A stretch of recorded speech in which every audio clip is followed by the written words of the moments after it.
Hello guys, how are you doing. इस episode की start होती है और हमें देखने के लिए मिलता है कि यहाँ का माहौल काफ़ी ज़्यादा टेंशन से भरा हुआ था। स्पेशली लिटिल फेरी डॉक्टर को देखते हैं जो कि यहाँ पर एक लेक के पास खड़ी हुई थी और साथ ही वो वहाँ फिश को देखते हुए ये कह रही होती है कि शाओयान, उम्मीद करती हूँ कि सब कुछ तुम्हारे साथ बिल्कुल सही होगा। जिसके बाद वो वहाँ रेजिडेंस एरिया के अंदर ऐसे ही थोड़ा टहलते हुए वहाँ से निकल कर जा रही थी, लेकिन तभी वहाँ आसपास का जितना भी माहौल था और साथ ही यहाँ के इन्वायरमेंट वो सडनली यहाँ पर शेक करने लग जाता है। लिटिल फेरी नोटिस करती है कि हाँ, तो ढेर सारे डार्क क्लाउड भी मौजूद हैं जो कि काफ़ी तेज़ी से वहीं उसकी तरफ आगे बढ़ रहे हैं। जिसके बाद जिया, बाकी सारे लोग और सभी के सभी वहीं पर आकर इस अजीब सी चीज़ को देखने लगे थे कि आखिर यहाँ पर ये क्या हो रहा है। मास्टर तियान हो, शिनलिन और साथ ही यहाँ पर उसके ग्रैंडपा सभी यहाँ मौजूद थे। जिसके बाद हमें दिखाया जाता है कि सभी लोग समझ चुके थे कि मे बी शाओयान के साथ में कोई प्रॉब्लम हुई होगी शायद, और इसी वजह से ही यहाँ पर इतना मसला हो रहा है और ये सब कुछ हुआ है। तो वो सभी तुरंत ही वहाँ से फ्लाई करते हुए निकल के चले जाते हैं। जिसके बाद हमें देखने के लिए मिलता है कि यहाँ पर फ़िलहाल काफ़ी ज़्यादा इंटेंस एनवायरनमेंट था इस स्टार रीजन के बाहर, और साथ ही हमें देखने के लिए मिलता है कि स्टार रीजन के बाहर जहाँ पर तीनों ही मास्टर्स मौजूद थे वो यहाँ पर उस क्रैक को फिलअप करने की कोशिश कर रहे थे जो कि स्टार रीजन के अंदर पड़ चुका होता है। और यहाँ पर अपनी 3000 बर्निंग फ्लेम लगातार अपनी एनर्जी को रिलीज़ करे जा रही थी।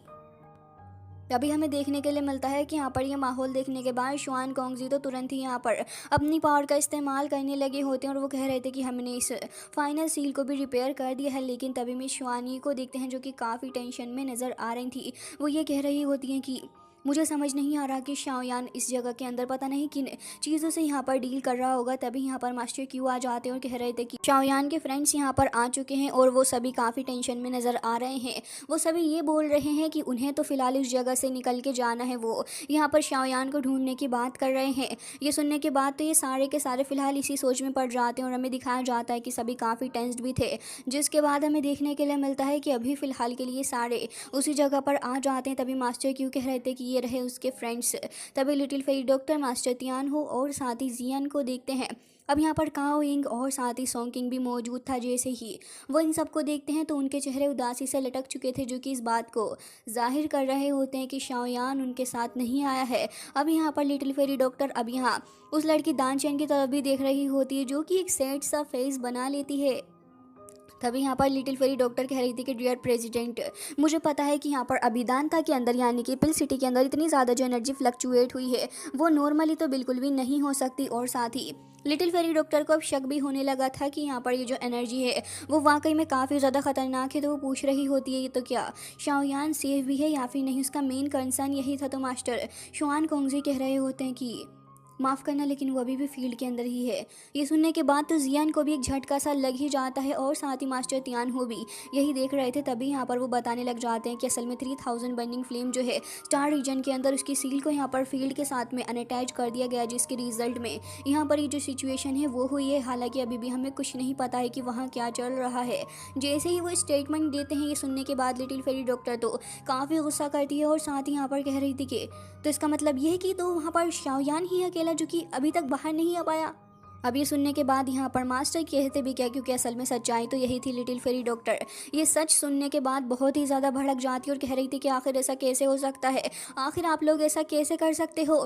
तभी यहाँ पर मास्टर कह रहे होते हैं कि देखो ऐसी तो कोई बात ही नहीं है कि हमने जानबूझकर शाओयान को नहीं बचाया है, तुम तो ऐसे समझ रही हो। मास्टर क्यों भी वहीं पर मौजूद थे, लेकिन लिटिल फेरी डॉक्टर अब काफ़ी गुस्से से अपने हाथों को भींच लेती है जो कि ये साफ जाहिर कर रहा था कि वो यहाँ पर इन लोगों की किसी भी एक्सप्लेनेशन को सुनने के बाद सेटिस्फाइड नहीं होने वाली है। उसे इस बात से फ़र्क नहीं पड़ता कि वहाँ पर स्टार रीजन के अंदर क्या चल रहा है, उसे तो बस शाओयान चाहिए था यहाँ पर। लेकिन वो उसे नहीं देखकर यहाँ बहुत ज़्यादा नाखुश नज़र आ रही थी। सभी लोग एक दूसरे को देख रहे होते हैं, पिलटार के एल्डर भी और साथ ही बाकी सारे डिसाइबल्स भी सभी यहाँ पर काफ़ी उदास भी थे। लिटिल फेरी डॉक्टर जो कि यहाँ पर सभी की बातों को सुन रही थी, अब शाओयान के बारे में वो इतना ज़्यादा टेंशन ले लेती है कि उसे तुरंत ही वहाँ पर चक्कर आ जाते हैं। इवन ये देखने के बाद तो काओइंग भी काफ़ी हैरान थी कि इसको चक्कर आ चुके। जिसके बाद यहाँ पर मास्टर क्यों कह रहे थे कि वाकई में हम हेल्पलेस हैं इस सारी चीज़ों से, क्योंकि शाओयान ने इतना बड़ा मूव ले लिया। जिसके बाद तो वो कह रही होती है कि अगर ऐसी बात है तो फिर मैं वहाँ खुद से जाऊँगी वहाँ पार्टिसिपेट करने के लिए।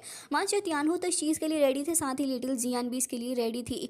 लेकिन यहाँ पर एल्डर क्यों इन सभी को रोक लेते हैं और कह रहे थे कि माफ़ करना लेकिन हम यहाँ पर आपको वहाँ जाने नहीं दे सकते। लेकिन ये तीनों ही वहाँ पर डट कर खड़े हो जाते हैं। जिसके बाद शुआन कॉन्ग जी कह रहे थे कि असल में आप स्टार फील्ड के अंदर जा तो रहे हो, लेकिन वहाँ का इन्वायरमेंट बहुत ही ज़्यादा अनस्टेबल है। आप वहाँ पर जाने की कोशिश करोगे तो अभी तक हमें खुद भी नहीं पता कि आखिर 3000 बर्निंग फ्लेम की जो चीज़ें हैं वो कैसी चल रही हैं। शाओयान के साथ में डेफिनेटली यहाँ पर कुछ बुरा तो नहीं हुआ होगा, क्योंकि हम यहाँ पर खुद भी उसके साथ में कनेक्टेड हैं। मोर ओवर हम यहाँ पर चीज़ें सोल्व करने की कोशिश करेंगे, लेकिन अगर यहाँ पर आप फोर्स के साथ में चीज़ें करने की कोशिश कर रहे हो तो यहाँ पर ये हमारी पिल सिटी जो है इसकी हालत काफ़ी ज़्यादा ख़राब हो सकती है, काफ़ी मिजरेबल हालत हो जाएगी सिटी की। अब ये सारी बातें सुनने के बाद तो यहाँ पर लिटिल फेरी डॉक्टर और भी ज़्यादा गुस्सा हो रही थी कि इन्हें शाओयान को छोड़ के बाकी सब लोगों के बारे में पड़ी हुई है, तो वो यहाँ पर अपने ऑरा को रिलीज़ करने लग जाती है, जिसका ऑरा बहुत ही ज़्यादा ख़तरनाक था। अब यहाँ पर लिटिल जियान उसे कह रही होती है कि एल्डर सिस्टर आप प्लीज़ इसके बारे में परेशान न हो, क्योंकि यहाँ पर ये जो मेरे हाथ के ऊपर सील लगी हुई है इससे मैं देख पा रही हूँ कि शाओयान अभी इस वक्त डेंजर के अंदर नहीं है, और साथ ही यहाँ पर जब तक ये सील मेरे हाथ पर बनी हुई है और ये डिसअपीयर हो जाती तब तक यहाँ पर शाओयान ठीक रहेगा। और साथ ही देखिए मेरे हाथ पर जो सील है वो ग्लो कर रही है, इसका मतलब कि सिस्टर यहाँ पर फिलहाल जो माहौल है वो एकदम ही ठीक है और शाओयान ब्रदर ठीक होंगे। ये सुनने के बाद तब कहीं ना कहीं यहाँ पर लिटिल फेरी डॉक्टर को जियान की बातों का भरोसा हो रहा होता है। तभी हमें दिखाया जाता है कि मिस शुआनी भी कह रही होती हैं कि परहैप्स यहाँ पर ये जो चीज़ें चल रही हैं शाओयान के लिए डेफिनेटली यहाँ पर प्रॉब्लम हो सकती है, लेकिन मुझे भरोसा है कि शाओयान यहाँ पर 3000 बर्निंग फ्लेम को आसानी से अपने काबू में कर सकता है। हमें यहाँ पर रश नहीं करना चाहिए और साथ ही मुझे लगता है कि हमें वहाँ पर जाके उसे डिस्टर्ब भी नहीं करना चाहिए। और तभी यहाँ पर मास्टर शुआन कॉन्ग भी उसका भरोसा दिलाते हुए कह रहे थे कि देखो इस वक्त तुम्हें परेशान होने की ज़रूरत नहीं है, अगर वक्त आएगा और चीज़ें ख़राब हुई तो तुम हमारे ऊपर भरोसा रखो, हम वहाँ पर जाकर शाओयान को खुद से बचा कर लेकर आएंगे। अभी आप सारी बातें कह चुके होते हैं तो डेफिनेटली उनके वर्ड्स काफ़ी अहम यहाँ पर भूमिका निभा रहे थे। तभी यहाँ पर लिटिल जियान अब कह रही होती है कि आपने क्या सोचा। तभी यहाँ पर अपनी लिटिल फेरी डॉक्टर ये चीज़ डिसाइड कर लेती है और कह रही थी कि शाओयान के लिए मैं अपनी ज़िंदगी भी दांव पर लगाने के लिए तैयार हूँ, अगर उसे कुछ हुआ तो अच्छा नहीं होगा, मैं खुद जाऊँगी उसको बचाने के लिए। वो वहाँ से चली जाती है। शुआन कॉन्ग और बाकी सारे एल्डर्स को यहाँ पर काफ़ी एम्बेरस्ड भी फील हो रहा था। जिसके बाद दूसरी तरफ शाओयान को देखते हैं जो कि यहाँ पर अपने अराउंड सील लगा लेता है अपनी 3000 बर्निंग फ्लेम से खुद को प्रोटेक्ट करने के लिए। और 3000 बर्निंग फ्लेम काफ़ी ही ज़्यादा यहाँ पर अग्रेसिव नज़र आ रही थी। जिसके बाद वो ये भी कहने लग जाता है कि तुम्हें यहाँ पर अपनी ये जो लाइफ है तुम एक कार्ड की तरह जी रहे हो, है ना, और साथ ही तुम लोग क्या चाहते हो। शाओयान अपनी पूरी मेहनत लगा रहा था कि वो कैसे भी करके 3000 बर्निंग फ्लेम से खुद को बचाए। साथ ही 3000 बर्निंग फ्लेम की जब कंबाइन पावर और साथ ही उसकी स्ट्रेंथ कम हो जाएगी तभी शाओयान के लिए सही वक्त रहेगा एक्शन लेने के लिए। तो यहाँ पर वो तुरंत ही हमला कर देता है शाओयान के ऊपर, जिससे कि यहाँ पर शाओयान को काफ़ी ज़्यादा स्ट्रेंथ का मुकाबला करना पड़ता है। फिर भी वो अपनी पूरी कोशिश कर रहा था कि वो यहाँ पर डटा रहेगा और बिल्कुल भी हटने नहीं वाला है।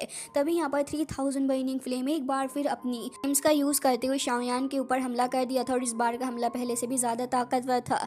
शाओयान यहाँ पर इतनी पावर यूज़ कर चुका होता है कि उसके माउथ से ब्लड भी आने लगा था, लेकिन फिर भी शाओयान हार मानने का नाम नहीं ले रहा था। हमें दिखाया जाता है कि यहाँ पर शाओयान ने यहाँ पर पूरी कोशिश लगा ली होती है, जिसके बावजूद यहाँ पर ये सील जो थी वो धीरे धीरे करके अभी ब्रेक होने लगी होती है। तो 3000 बर्निंग फ्लेम को काफ़ी खुशी होने लगी थी और अब वो यहाँ पर कह रहा होता है कि देखना ये है कि आखिर तुम इसे कितनी देर तक होल्ड ऑन करके रह सकते हो। शाओयान के हाथों पर वो जो गोल्डन ड्रैगन सील थी वो अभी भी वहाँ पर वर्क कर रही होती है और तभी शाओयान के अराउंड एक काफ़ी ज़्यादा स्ट्रॉन्ग बैरियर बन जाता है। ये बैरियर तो देखकर शाओयान खुद भी हैरान था और साथ ही उसे पता चलता है कि असल में जो बैरियर बना हुआ है ये बैरियर यहाँ पर शाओयान की इस गोल्डन ड्रैगन सील की वजह से ही यहाँ पर आया है। इसे देखने के बाद तो 3000 बर्निंग फ्लेम तुरंत ही तेज़ी के साथ आगे बढ़ती है और हमें दिखाया जाता है कि अपनी पावर को इकट्ठा करते हुए तुरंत ही यहाँ पर उसने शाओयान के ऊपर हमला करना एक बार फिर से शुरू कर दिया था। इस बार वो यहाँ पर अपनी पावर को खुद ही सोलो करने के बाद उसके अंदर से जब ब्लास्ट करती है तो यहाँ पर शाओयान के ऊपर एक बीम लाइक लाइटनिंग काफ़ी ज़ोर से हिट करती है। इवन इस बार का अटैक इतना ज़्यादा स्ट्रॉन्ग था कि यहाँ पर आसपास का इन्वायरमेंट तो क्रैक करने लगा होता है। साथ ही यहाँ पर ये सील की पावर जो थी वो भी यहाँ पर वीक पड़ने लगी होती है, लेकिन फिर भी शाओयान अपनी पूरी कोशिश कर रहा था। अब यहाँ पर ड्रैगन सील अगेन ये चीज़ देखकर गुस्सा तो हो ही रही होती है कि आखिर ये सब कुछ क्या चल रहा है। साथ ही यहाँ पर शाओयान कह रहा होता है कि मुझे इसे होल्ड ऑन करना होगा। जिसके बाद 3000 बर्निंग फ्लेम जो थी हमें दिखाया जाता है कि वो इतनी ज़्यादा स्ट्रॉन्ग हो रही होती है कि शाओयान के इसके ऊपर अफेक्ट पड़ रहा था और वो कह रहा होता है कि इसकी ओरिजिन फायर जो है वो यहाँ पर काफ़ी ज़्यादा खतरनाक है और ऐसा लग रहा है कि थंडर ट्रांसमिशन के थ्रू मेरी बॉडी के अंदर एंटर हो रही है। हालांकि यहाँ पर शाओयान की बॉडी के इसके ऊपर इसका काफ़ी बुरा प्रभाव भी पड़ रहा था, लेकिन फिर भी हमें दिखाया जाता है कि शाओयान वहीं डटा रहता है। और तभी यहाँ पर 3000 बर्निंग फ्लेम ने अपनी जब ऑलमोस्ट काफ़ी ज़्यादा पावर का यूज़ कर लिया था तो उसका साइज़ भी हमें डेफिनेटली डिक्रीज़ होते हुए दिखता है, जिसके बाद यहाँ पर उसको रियलाइज़ होता है कि शाओयान ने अब तक जो कुछ भी किया वो जानबूझकर ही किया था, क्योंकि अब 3000 बर्निंग फ्लेम को यहाँ पर महसूस होने लग जाता है कि उसकी बॉडी के अंदर जो एनर्जी थी वो यहाँ पर श्रिंक करने लगी है, जिससे कि यहाँ पर उसे और भी ज़्यादा गुस्सा आ रहा होता है। तभी हमें देखने के लिए मिलता है कि 3000 बर्निंग फ्लेम काफ़ी गुस्से भरी नज़रों से शाओयान की तरफ देखते हुए कहने लगा होता है कि तुम्हारी हिम्मत भी कैसे हुई कि तुमने मुझे इस हद तक सरप्राइज़ किया। तभी शाओयान उस गोल्डन सील से बाहर निकल कर आ जाता और अब यहाँ पर उसको देखने के लिए मिलता है कि यहाँ पर उसके हाथ के ऊपर जो सील बनी हुई है, इसकी वजह से यहाँ पर उसे ये चीज़ समझ आ चुकी थी कि 3000 बर्निंग फ्लेम के अंदर अब इतनी पावर नहीं बची है कि वो यहाँ पर कुछ कर सके ज़्यादा। शाओयान कह रहा था कि ये सही मौका है, मुझे यहाँ पर आगे बढ़ना होगा, और कह रहा होता है कि बेटा जी अब हमारी बारी है। जिसके बाद शाओयान तुरंत ही डीमोजी को लेकर आगे बढ़ता और हमें दिखाया जाता है कि शाओयान और डीमन पपेट दोनों ही काफ़ी तेज़ी से आगे बढ़ रहे होते हैं, लेकिन 3000 बर्निंग फ्लेम भी कुछ कम थोड़ी ना है। तभी यहाँ पर शाओयान तुरंत ही अपनी हेवनली ग्रीन फ्लेम का इस्तेमाल करते हुए अटैक कर देता है, जिसके बाद यहाँ पर दूसरी तरफ से डीमन पपेट आता है जो कि हमला करता है, लेकिन उसको तो यहाँ पर 3000 बर्निंग फ्लेम ने पीछे को हटा दिया था। लेकिन अपना डीमन पपेट उसका स्वैग अलग लेवल पर है भाई साहब, क्योंकि वो एक बार फिर से आता है और इस बार तो उसके जबड़े पर ही यहाँ पर काफ़ी ज़ोर से हिट करता है। फिर तो लगातार काफ़ी सारे हिट्स वो करने लगा था, क्योंकि 3000 बर्निंग फ्लेम ऑलरेडी काफ़ी ज़्यादा वीक है। और जब यहाँ पर शाओयान और यहाँ पर डीमन पपेट दोनों ही इकट्ठे होकर अटैक कर रहे हैं तो डेफिनेटली उसका वीक होना बनता ही था। तभी यहाँ पर हमें दिखाया जाता है कि यहाँ पर वो चिल्लाने लगी होती है, काफ़ी ज़्यादा टेरिफाइंग ऑरा रिलीज़ हो रहा होता है, और जैसे ही वो टेरिफाइंग ऑरा वहाँ पर रिलीज़ होता है तो हमें देखने के लिए मिलता है कि यहाँ पर काफ़ी बुरा सा असर यहाँ पर पड़ने लगा होता है। साथ ही यहाँ पर उसने डिसाइड कर लिया था कि वो तो अब यहाँ पर अपने आप को कन्वर्ट करके ऑन द स्पॉट यहीं ख़त्म करेगा, जिसके बाद उसने अपने आप को कोर के हिसाब से कन्वर्ट कर लिया होता है। और अब यहाँ पर शाओयान को भी धमकी दे दी थी कि ठीक है, अगर यहाँ पर ख़त्म होना ही है तो फिर दोनों साथ में ही ख़त्म होंगे। लेकिन तभी शाओयान कह रहा होता है कि इस मोमेंट के ऊपर आप ये सारी बातें कहने के लायक नहीं हो, इतनी क्वालिफाइड नहीं। जिसके बाद तुरंत ही जैसे ही वो चीज़ यहाँ शाओयान की तरफ आगे बढ़ रही थी तभी शाओयान कह रहा होता है कि यह मौका अच्छा है, तुम्हें यहाँ पर मेरी बात को मानना होगा।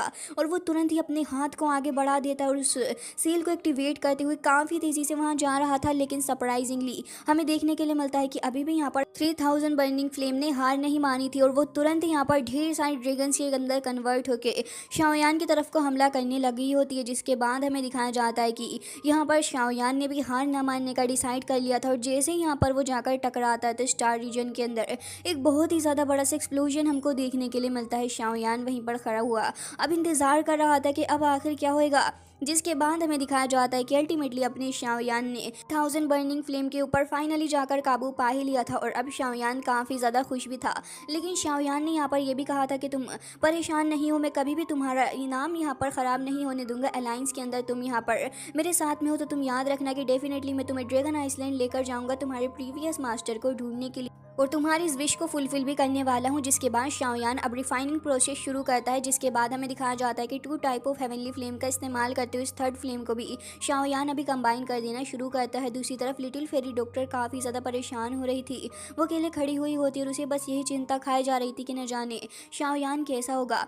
दूसरी तरफ तीनों ही एल्डर्स जो होते हैं वो यहाँ पर स्टार रीजन के बाहर चेक करने के लिए आए थे। सब कुछ नॉर्मल लगने के बाद वो वहाँ से चले जाते हैं। जिसके बाद अब हमें दूसरी साइड का सीन दिखाया जाता है जहाँ पर शाओयान अभी भी अपनी उसी पावर का इस्तेमाल करते हुए रिफाइनिंग प्रोसेस को कर रहा होता है, जहाँ पर धीरे धीरे करके उसने इस प्रोसेस को ऑलमोस्ट कंप्लीट कर लिया होता है। तभी हमें वहाँ पर कुछ पिंकिश कलर की फायर दिखाई जाती है, जिसके बाद वो यहाँ आसपास शाओयान की बॉडी के आ चुकी थी। अब शाओयान इसको निकालता है तो यहाँ पर हमें टेरिफाइंग पावर देखने के लिए मिलती है 3000 बर्निंग फ्लेम की, जो कि यहाँ पर आसपास के एरिया को भी ऑलमोस्ट कन्वर्ट ही कर डालती हैं। शाओयान यहाँ पर अभी भी लगातार कोशिश कर रहा होता है कि इसे जल्द से जल्द रिफाइन करा जाए। से लग रहा होता है कि सुनामी आ चुकी है इस जगह पर, लेकिन शाओयान ने धीरे धीरे करके इस पे काबू पा लिया होता है। और अब यहाँ पर शाओयान इसकी पावर को देख के कह रहा होता है कि यकीनन ये यहाँ पर 9th रैंक की फायर होने के लायक भी है। जिसके बाद हमें दिखाया जाता है कि फ़िलहाल यहाँ पर शाओयान अपने उसी 3000 बर्निंग फ्लेम के ऊपर सवार होकर काफ़ी तेज़ी के साथ वहाँ से निकल के थोड़ा ऊपर उठता है, और यहाँ ढेर सारे एनर्जी पिलर्स भी हमको देखने के लिए मिलते हैं। शाओयान का पूरा ही ध्यान इस प्रोसेस के ऊपर था और और उसके बाद हमें दिखाया जाता है कि अल्टीमेटली शाओयान इसे पूरे तरीके से रिफाइन करके कंबाइन करता है अपनी हेवनली फ्लेम्स के साथ, और उसके बाद शाओयान की बॉडी के अंदर से काफ़ी इमेंस अमाउंट में एनर्जी रिलीज करती है, जो कि यहाँ पर देखने में 3 कलर की एनर्जी नजर आ रही थी। शाओयान इसे देखकर काफ़ी ज़्यादा खुश था और कह रहा होता है कि इसकी पावर कितनी ज़्यादा अच्छी है कि मैं इसका इस्तेमाल करते हुए तुरंत ही 9 स्टार दाओजोंग के ऊपर पहुंच ही गया। और अब कह रहा होता है कि जैसा टीचर ने कहा था, इसकी जो पावर और साथ स्किल हैं वो मिरेकलेस हैं। और शाओयान इसे पाकर इतना ज़्यादा खुश था कि उसकी खुशी साफ जाहिर हो रही थी। तभी वो यहाँ पर उसे अपने पास में रख लेता और उसे देखने लगा था अपनी बाकी फ्लेम्स के साथ में, और कह रहा था कि क्योंकि ये न्यू फ्लेम जो है वो मैंने 3 डिफरेंट फ्लेम के साथ में कंबाइन करके बनाई है, तो फिर मैं यहाँ पर इसको 3000 लोटस फायर हार्ट फ्लेम कहकर एड्रेस करता है, जो कि काफ़ी शानदार नाम लग रहा था। जिसके बाद हमें दिखाया जाता है कि शाओयान का डीमन पपेट जैसे उसके पास आता है, तो शाओयान उसको देखकर अंदाज़ा लगा लिया था कि यहाँ पर इसकी स्ट्रेंथ भी डेफिनेटली बढ़ गई है। तो अब शाओयान कह रहा होता है कि क्यों ना मैं इस जगह पर रहकर यहाँ की पावर का इस्तेमाल करूँ, और तुरंत यहाँ पर आसपास से स्टार रीजन से ढेर सारी पावर को इकट्ठा करके तुरंत ही डीमन पपेट को दे देता है। इसके बाद सीन कट होता है और हमें देखने के लिए मिलता है कि पिल सिटी का माहौल एकदम ही शांत था, लेकिन तभी वहाँ काले बादल छाने लग जाते हैं। लोग ये देखकर हैरान थे कि सडनली यहाँ पर लाइटनिंग वगैरह कैसे अपीयर हो रही है। वो हैरान थे क्योंकि वो परेशान भी हो जाते हैं। तभी यहाँ आसपास काफ़ी थंडर भी बरसने लग जाती है। लोग तो वहीं से भागने लगे होते हैं ये सारा ही नज़ारा देखकर। लेकिन उसके बाद हमें देखने के लिए मिलता है कि बाकी सारे एल्डर्स एंड अदर्स भी वहाँ से निकल के जा रहे होते हैं। मेन एल्डर्स जो थे वो तो वहाँ स्टार रीजन के पास ही इकट्ठे होकर आ जाते हैं, क्योंकि उन्हें यहाँ पर पता चल चुका था कि सिचुएशन काफ़ी ख़राब हो रखी है अपनी पिल सिटी की। जिसके बाद हमें दिखाया जाता है कि सारे ही एल्डर्स जो थे वो यहाँ पर मिलकर पिल सिटी को प्रोटेक्ट करने की कोशिश कर रहे होते हैं, और कह रहे थे कि अगर स्टार टेरिटरी गलती से भी यहाँ पर क्रैक करी तो यहाँ पर अपनी पूरी की पूरी पिल सिटी ही डेंजर में आ जाएगी। एल्डर क्यू भी अपनी पावर का इस्तेमाल कर रहे होते हैं और बाकी सारे भी बस किसी भी तरीके से इसको फुलफिल करने की कोशिश कर रहे थे। मिस शुआनी तो अभी गेट की तरफ ही देख रही थी और कह रही होती हैं कि शाओयान कब आएगा बाहर। तभी मिशुआन कोंगजी भी इसके बारे में सोच रहे थे। तीनों ही लोग यहाँ पर आ जाते हैं और कह रहे थे कि आखिर आप लोग क्या करने की कोशिश कर रहे हो। लेकिन तभी शुआन कोंगजी कह रहे थे कि आप सभी यहाँ से चले जाएं, क्योंकि यहाँ पर अगर किसी भी तरीके से स्टार रीजन के अंदर कुछ भी हुआ तो पिल सिटी की हालत ख़राब हो जाने वाली है। लेकिन लिटिल फेरी डॉक्टर ये सुनते ही काफ़ी ऑफेंड हो जाती है। वो तुरंत ही पूछती है लेकिन शाओयान वो बाहर क्यों नहीं आया है। तभी इन लोगों के पास तो कोई जवाब ही नहीं था देने के लिए। तो अब यहाँ पर फिलहाल अपनी लिटिल फेरी डॉक्टर लिटिल जियान से कह रही होती है कि प्लीज़ मेरी हेल्प करो। इस जगह से निकलने के लिए वो एक स्पेस चैनल ओपन करने के बारे में कह रही थी। तो फिर ये सारे के सारे फिलहाल यहाँ पर अपीयर हो जाते हैं और यहाँ पर लिटिल जियान अपनी पावर का इस्तेमाल करते हुए तुरंत ही यहाँ पर एक पोर्टल को क्रिएट करने लग जाती है। जिसके बाद यहाँ पर ये लोग यहाँ से जाने ही वाले थे, लेकिन तभी एल्डर ली कह रहे थे कि आखिर आप लोग क्या कर रहे हो। अगर आप इस वक्त यहाँ से चले गए तो फिर याद रखना कि आप जिंदा नहीं बचने वाले। तभी यहाँ पर जियान कह रही होती है कि मेरी सिस्टर यहाँ से जा रही है शाओयान को बचाने के लिए, तो ऑफकोर्स मैं भी यहाँ पर अपनी एल्डर सिस्टर के साथ तो वहाँ जाऊँगी ही ना। और यहाँ पर ये लोग एक दूसरे की तरफ को देख ये चीज़ डिसाइड कर चुके होते हैं कि शाओयान के लिए तो कुछ भी करेगा। अब देखना ये था कि आखिर मास्टर तियान हो जो हैं वो भी यहाँ पर इनके साथ जाएंगे या नहीं। तो ऑब्वियसली वो यहाँ पर मना थोड़ी ना करने वाले थे। वो भी कह रहे होते हैं कि बिल्कुल शाओयान को बचाने के लिए मैं बिल्कुल यहाँ जाऊँगा। और तुरंत ही यहाँ पर ये सारे के सारे यहाँ से जाने लगे होते हैं। लेकिन स्टार रीजन का माहौल बहुत ही ज़्यादा ड्रामेटिक हो चुका होता है। इवन इतने सारे एल्डर्स भी अपनी पावर का इकट्ठा इस्तेमाल कर रहे थे, फिर भी ये सारे के सारे एकदम ही यूजलेस नज़र आ रहे होते हैं स्टार रीजन की पावर के सामने। लेकिन यहाँ पर मौजूद हर एक इंसान को पता था कि अगर वो थोड़ा सा भी केयर फ्री रहे तो यहाँ का माहौल काफ़ी ज़्यादा ख़राब हो सकता है, जो कि वो बिल्कुल भी अफोर्ड नहीं कर सकते इस वक्त पर। तो इसके चलते यहाँ पर सभी लोग अपनी अपनी पावर का और भी ज़्यादा इस्तेमाल करने लगे होते हैं और तुरंत ही यहाँ पर हमला होता है स्टार रीजन की तरफ से। तभी यहाँ पर एक बंदा जो कि यहाँ पर इनकी हेल्प कर रहा था वो तुरंत ही उसकी पावर से सप्रेस होकर पीछे हट जाता है। तो शुआन कोंगजी कह रहे थे कि जल्दी करिए। तो वो एल्डर एक बार फिर उठकर खड़े हो जाते हैं और यहाँ पर हिम्मत बांधते हुए सारे ही एल्डर्स का साथ वो दे रहे थे। चारों ही तरफ से एल्डर्स लगे हुए होते हैं, बस किसी भी तरीके से इस सील को यहाँ बंद करा जाए। इतनी ज़्यादा पावर का इस्तेमाल करने के बावजूद भी लग रहा था कि ये सारे यहाँ पर यूजलेस रहें, क्योंकि यहाँ पर स्टार रीजन के अंदर जो गेट था वहाँ पर अब क्रैक पड़ने लग जाता है। वो क्रैक धीरे धीरे करके हर जगह ही फैलने लगा था और जैसे ही क्रैक ओपन होते हैं तो सिर्फ इन क्रैक्स के अंदर से इतनी ज़्यादा ड्रामेटिक एनर्जी बाहर निकल रही होती है कि यहाँ पर ये सभी लोग इसके अफेक्ट को देखकर काफ़ी ज़्यादा शॉक्ड होते हैं। लिटिल फेरी डॉक्टर भी परेशान थी, शुआन कोंगजी में शुआनी बाकी सारे भी। और अब देखने के लिए मिलता है कि यहाँ पर ये सारे के सारे ही अपनी पावर हटा लेते हैं क्योंकि इनके बस की बात न थी अब। जिसके बाद शुआन कॉन्ग भी देख रहे थे कि आखिर आगे क्या हो रहा है, तो लिटरली उनके फेस के सामने ही पूरा का पूरा डोर ही वहाँ से हट जाता है और अब यहाँ पर 3000 बर्निंग फ्लेम ड्रैगन की एंट्री होती है, जो कि गुस्से से इन सभी की तरफ को काफ़ी ज़ोर से रोर करता है। हालांकि गाइस इसी के साथ आज का ये एपिसोड हो जाता है एंड आई रियली होप कि आपको पसंद आया होगा। मिलता है नेक्स्ट वीडियो में, तब तक के लिए bye bye, take care of yourself.